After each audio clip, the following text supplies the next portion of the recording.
ఒకసారి యాంజియోగ్రామ్ అయిన తర్వాత then this is the only anaesthesia ఏముండదు. ఒకవేళ రేడియల్ చేస్తే we'll shift by the wheelchair only, or you can go walking also after angioplasty.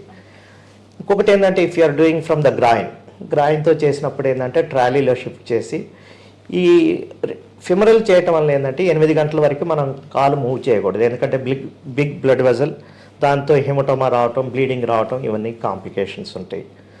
So మనకు ఒకసారి యాంజియోప్లాస్టీ అయిన తర్వాత తీసుకోవాల్సిన జాగ్రత్తలు ఏంటంటే మనకు ఎక్కడైతే పంక్చర్ చేసామో అక్కడ నుంచి బ్లీడింగ్ అయ్యే ఛాన్స్ ఉంటుంది. కాబట్టి బ్లీడింగ్ కాకుండా they will keep the 1 plaster. So ఇంకొకటి ఏంటంటే 8 hours మనం వాచ్ చేస్తూనే ఉంటాం. ఏమన్నా గ్రాయిన్లో హెమటోమా ఉందా, స్వెల్లింగ్ ఏమన్నా వచ్చిందా, బ్లీడింగ్ ఏమైనా అవుతుందా. ఆ బ్లీడింగ్ రావటం వల్ల ఒక్కోసారి హిమోగ్లోబిన్ పడిపోతే మనం బ్లడ్ ట్రాన్స్ఫ్యూజన్ ఇవ్వటం. ఇంకొకటి ఏంటంటే కాలు కదల్చుకుంటున్నప్పుడు ఏంటంటే బ్యాక్ పెయిన్స్ అవి వస్తుంటాయి. సో కొంచెం మూవ్ కావచ్చు ఆ టైంలో ఈ జాగ్రత్తలు తీసుకోవాల్సి వస్తుంది యాంజియోప్లాస్టీ అయిన తర్వాత. ఇంకొకటి ఏమన్నా ఉంటే మీకు పెయిన్ కానీ ఏమన్నా ఉంటే డాక్టర్ గారికి కమ్యూనికేట్ చేయాలి, అక్కడున్న స్టాఫ్ కానీ కమ్యూనికేట్ చేయాల్సి ఉంటుంది.